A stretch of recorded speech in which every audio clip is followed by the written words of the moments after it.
अब मैं सर्वेश के पास आती हूँ कि सर्वेश, और आपके आने के पहले मैं राहुल गांधी का ट्वीट फिर से दिखाना चाहती हूँ और उन तस्वीरों को भी दिखाऊंगी। प्रिया, अगर आप बैक स्टेज में, can you play that Rahul Gandhi tweet?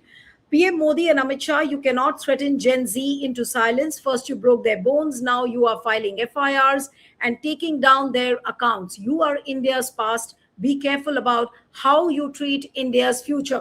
मैं इस ट्वीट को उस जेन अल्फा के प्रोटेस्ट से जोड़ रही हूँ, और उन तस्वीरों को एक बार फिर से दिखाइए। वो स्कूल की छात्र इस समय उस रील के, आई थिंक बहुत ज्यादा इसकी व्यूअरशिप हो चुकी है, और पूरे देश के चप्पे चप्पे में, कोने कोने में जिन लोगों के पास स्मार्टफोन्स हैं, ये विजुअल आज उन तक पहुंचा है। उस विजुअल को एक बार फिर से प्ले करिएगा, उसके बाद में सर्वेश के पास आती हूँ। यहाँ पे एक भी टीचर है, सेकंड ग्रेड के एक भी टीचर नहीं है, और फर्स्ट ग्रेड है उनके अंदर 2 टीचर है, एक है हिस्ट्री के और एक है हिंदी के। और हिस्ट्री के जो टीचर है वो प्रिंसिपल का पद संभाले, तो उनको भी टाइम मिलता है तो भी पढ़ाते, लेकिन ऑब्वियसली भी काम बहुत है तो वो करने पड़ते। तो इनसे हमारी मांग है सेकंड ग्रेड, फर्स्ट ग्रेड और थर्ड ग्रेड, L1 L2 सभी के टीचर लगाए, वरना तब तक न तो स्कूल का लॉक खुलेगा, 10 बजे तक कोई नहीं आया तो हम रोड ब्लॉक करेंगे।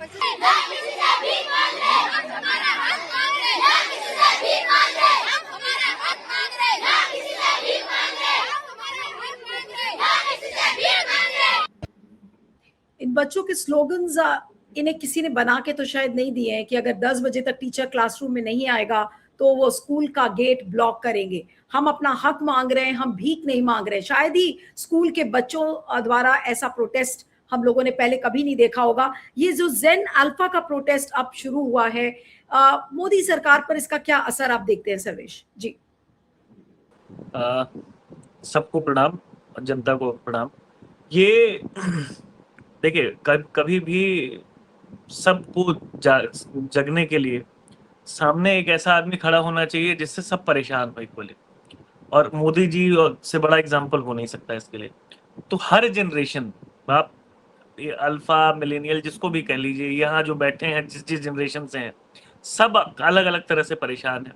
वो प्रॉब्लम ये है कि इस सरकार ने कोई, अब मुझे लगता है धीरे धीरे हम ये कह सकते हैं बड़े कंक्लूसिव तरीके से कि कोई एक क्षेत्र ऐसा नहीं है, कोई एक तबका ऐसा नहीं है जिसको परेशान प्रताड़ित ना कर लिया हो। तो रही बात ये कि आवाजें हमेशा हर तरह से आती रही हैं।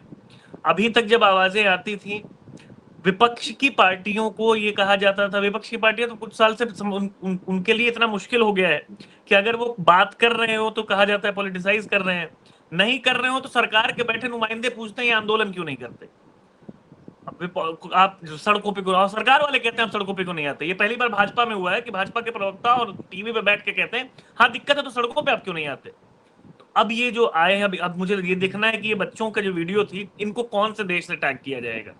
कोई नया देश एक चुना जाएगा जहां से इनको लाया गया है, इनको पकड़ेंगे कि इनके माँ बाप को पकड़ेंगे, कैसी लाइबिलिटी लगाई जाएगी इनके ऊपर। और ऐसा नहीं है, ये सरकार ऐसी है कि ये किसी चीज से कोई सीख नहीं लेने वाली है।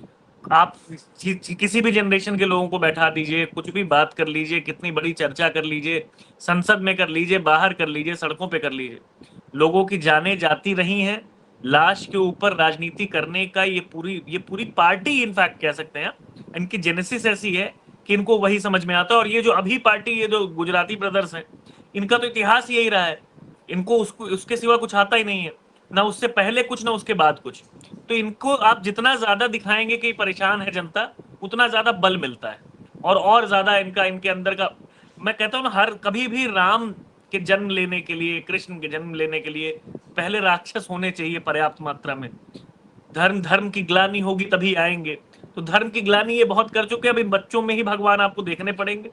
और ये जो आवाजें हैं, इससे ज्यादा प्योर आवाज तो नहीं हो सकती।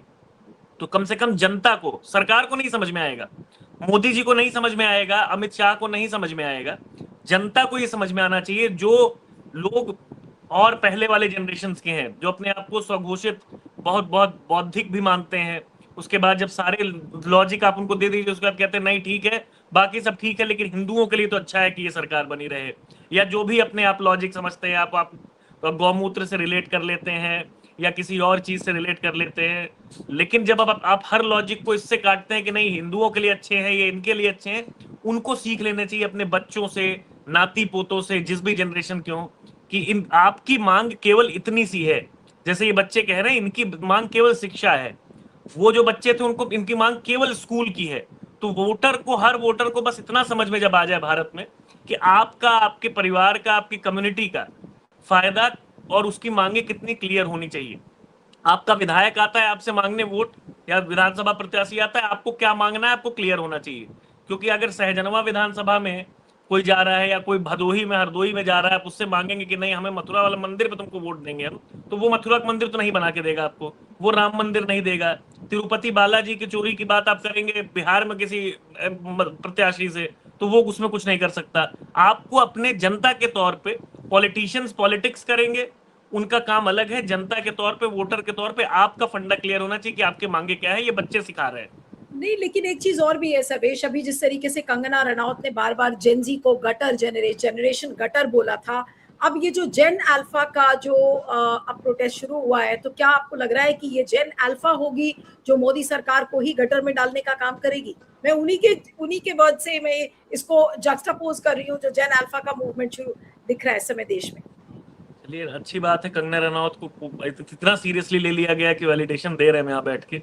मैं उनकी किसी भी बात को, उनकी फिल्में बड़ी अच्छी होती हैं, एक्टर अच्छी हैं, मैं मानता हूँ, लेकिन ये जो करती हैं राजनीति में आने के बाद उनकी किसी बात को सीरियसली नहीं लेता। वो क्या, कौन से, मैंने कहा ना बार बार, हमारे नेता भी कहते हैं कि जो वनस्पतियों का उपयोग हो रहा है ये बहुत ज्यादा बढ़ गया है। तो कौन किस चीज के नशे में घूम रहा है कुछ नहीं कहा जा सकता।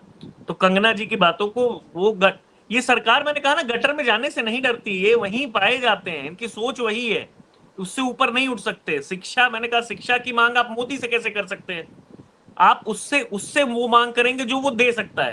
मैं शिक्षा किसी गुरु से मांगूंगा? तो ये गटर में ऑलरेडी है। आप भाजपा सरकार से, जिसमें कोई, आप नरेंद्र मोदी से क्या मांग सकते हैं? नरेंद्र मोदी से पूछिए कहानियां, आप पूछिए कि कॉमेडी कैसे की जा सकती है, कॉमिक्स कैसे लिखा जा सकता है जैसे उन पे लिखा गया है। आप उनसे शिक्षा की बात करेंगे तो वो आपको भी बताएंगे कि एक डिग्री मैंने जहां से ली है तुम भी ले लो। शिक्षा कैसे दे सकते हैं? तो आपको समझ में आना चाहिए कि किससे आप क्या मांग रहे हैं। और ये सारा, मैं फिर कह रहा हूं, ये सारा एक्सरसाइज फ्यूटाइल है अगर आपको समझ में नहीं आता कि इसको एंड करने का ये सरकार अपने से नहीं जाएगी। अगर इट मे साउंड सेल्फिश, क्योंकि मैं एक पॉलिटिकल पार्टी से जुड़ा हूं, लेकिन जनता को ये समझना पड़ेगा कि आपको, आपके भले के लिए, जब तक आप ये पूरा सेंटिमेंट इलेक्टोरल पॉलिटिक्स में नहीं ला सकते तब तक कोई फायदा नहीं होगा इसका। शिक्षा विभाग और सरकार से हमारी ये मांग है कि पीएम स्कूल है और यहाँ पे एक भी टीचर है, सेकंड ग्रेड के एक भी टीचर नहीं है, और फर्स्ट ग्रेड है उनके अंदर 2 टीचर है, एक है हिस्ट्री के और एक है हिंदी के। और हिस्ट्री के जो टीचर है वो प्रिंसिपल का पद संभाले, तो उनको भी टाइम मिलता है तो भी पढ़ाते, लेकिन ऑब्वियसली भी काम बहुत है तो वो करने पड़ते। तो इनसे हमारी मांग है सेकंड ग्रेड, फर्स्ट ग्रेड और थर्ड ग्रेड, L1 L2 सभी के टीचर लगाए, वरना तब तक न तो स्कूल का लॉक खुलेगा, 10 बजे तक कोई नहीं आया तो हम रोड ब्लॉक करेंगे। हमारा हक मांग रहे, हमारा हक मांग रहे।